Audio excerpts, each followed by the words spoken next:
अब मैं आपको सॉल्यूशन की ओर ले जाता हूँ कि अब हमको करना क्या है। ठीक है, सबसे पहले हमें टेस्टिंग बढ़ाना होगा। आज हमारा जो टेस्टिंग है ओनली 1% है, मतलब 1% भी नहीं है। 1 करोड़ 30 लाख अगर हो तो 1% होता है, तो 1% नहीं है, तो इसको कम से कम 10% टेस्टिंग होना पड़ेगा। यानी करीब करीब 14 करोड़ लोगों का टेस्ट करना होगा। पूरे देश की आबादी जितना ज़्यादा टेस्ट होगा, कम से कम 14 करोड़ टेस्ट होगा, तो ऑब्वियसली केस बढ़ेगा। अमेरिका को भी हरा देंगे केसेस के मामले में तब, लेकिन कम से कम लोग जल्दी ठीक तो होंगे, लोगों का इलाज तो तुरंत शुरू होगा।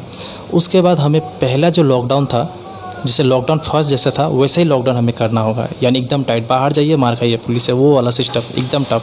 सब्जी लेना है, दूध लेना है तो जाइए, दवा लेना है तो जाइए, ऐसा बेकार में मत जाइए।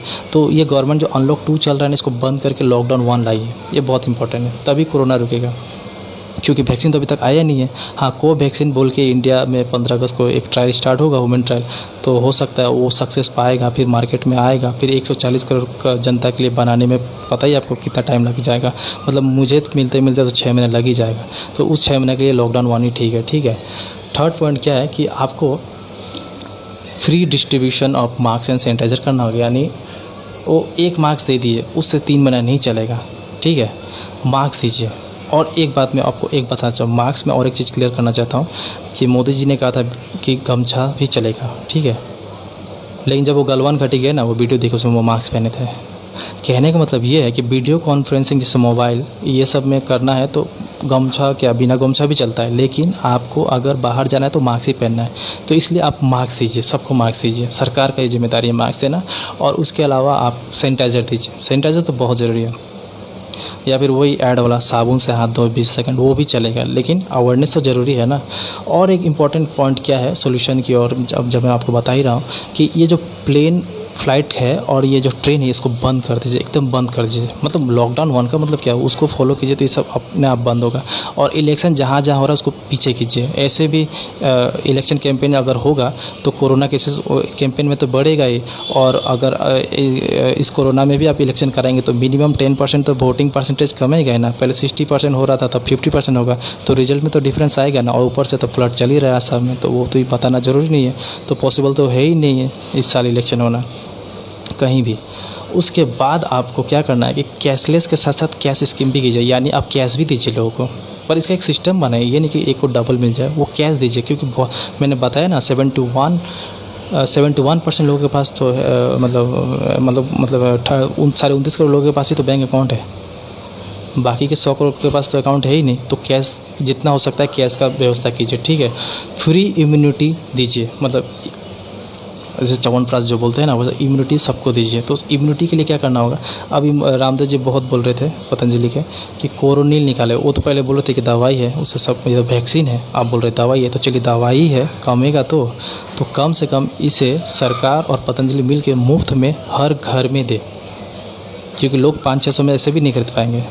दाल चावल चीनी नहीं हो पा रहा है, तो ये तो छोड़ ही दीजिए। तो सरकार इसे मुफ्त में दिलाए, ऐसे भी 500 अकाउंट में डालती है, तो 600 एक घर में देने में क्या है कोरोनिल दवा, कम से कम इम्यूनिटी तो ठीक रहेगा। उसके बाद डोर टू डोर सर्वे कराइए, मतलब हर घर में मेडिकल टीम भेजिए और सर्वे कराइए। क्योंकि लोगों को अभी तक इन्फ्लुएंजा, बुखार और कोरोना का डिफरेंस पता ही नहीं है, क्योंकि इन तीनों का जो लक्षण है एक जैसा ही है। ठीक है, और लोगों में एक डर है, बाहर जाऊंगा तो पूरा वो गली मोहल्ला से बाइकआउट हो जाऊंगा, बाइकआउट टिकटॉक की तरह। और अब घर में रहूंगा तो फिर मेरे परिवार जो बाकी ड्यूटी करते हैं, हजिरा काम करते हैं, वो भी क्वारंटाइन हो जाएंगे। इसलिए ये डर निकालने के लिए घर घर जाके मेडिकल सर्वे कीजिए।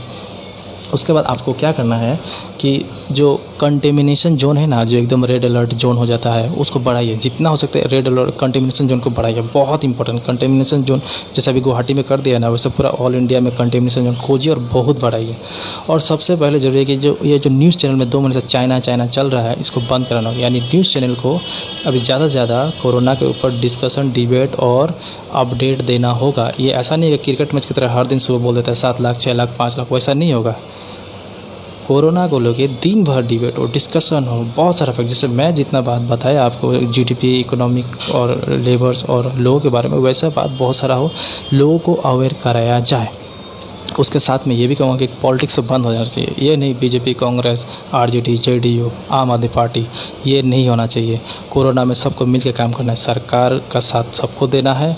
जो विपक्ष है उसका भी बात सरकार माने और सरकार की बात विपक्ष माने, सब मिल के बात करें, क्योंकि आखिरकार सब तो इंडियन ही है। तो कोरोना से निकाले उसके बाद नहीं इलेक्शन होगा।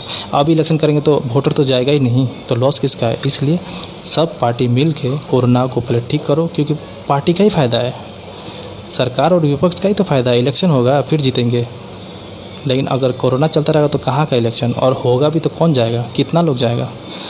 परसेंट तो डिक्रीज़ हो गई ना, वोटिंग परसेंट। उसके बाद मैं आपको ये बताना चाहता हूँ कि जो टेस्टिंग हो रहा है ना हम लोग का, वो टेस्टिंग को बहुत टेस्टिंग आज हो रहा है तो रिज़ल्ट आज ही मिल जाए, 1 घंटा में 2 घंटा में। ऐसा भी किट है इंडिया में, लेकिन हर जगह अलाउ नहीं कर रहा है सरकार।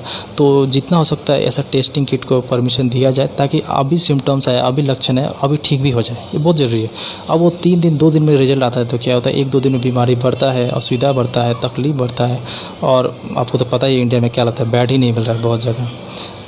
आम आदमी पार्टी सरकार तो ऐप भी निकालती है, फिर भी बेड नहीं मिलता। उसके अलावा जो प्रायोरिटी है, हमें बाकी जो बीमारियां हैं उन्हें भी प्रायोरिटी देना पड़ेगा। जैसे कि ज़रूरी थोड़ा है कि कोरोना से लोग मर रहे हैं।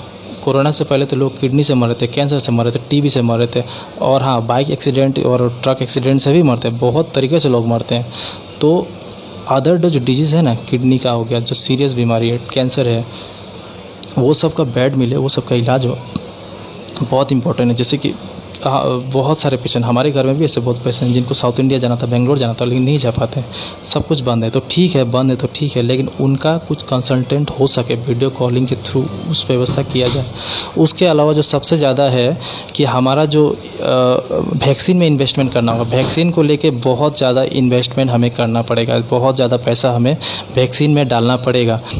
और हाँ, ज़्यादा से ज़्यादा हॉस्पिटल बनाने पड़ेंगे। हर डिस्ट्रिक्ट में तो हॉस्पिटल है ही, लेकिन अब गांव में भी हॉस्पिटल की दरकार है, क्योंकि आपको पता है कि जिस तरह से महामारी हो रही है तो डिस्ट्रिक्ट में हॉस्पिटल भी कम पड़ रहे हैं। तो कम से कम एक डिस्ट्रिक्ट में 300-200 बेडेड हॉस्पिटल होना चाहिए। देखिए 200 बेडेड का मतलब क्या है, 3 हॉस्पिटल में 600 ही पेशेंट, जबकि एक डिस्ट्रिक्ट में अभी बहुत ज़्यादा केसेस आ रहे हैं। तो जितना ज़्यादा हॉस्पिटल होगा उतना ज़्यादा पेशेंट होंगे, लेकिन ज़्यादा हॉस्पिटल बनाने से आपको ज़्यादा ज़रूरत क्या पड़ेगा, स्टाफ की ज़रूरत पड़ेगी, नर्स की ज़रूरत पड़ेगी, और सबसे ज़्यादा डॉक्टर की ज़रूरत पड़ेगी।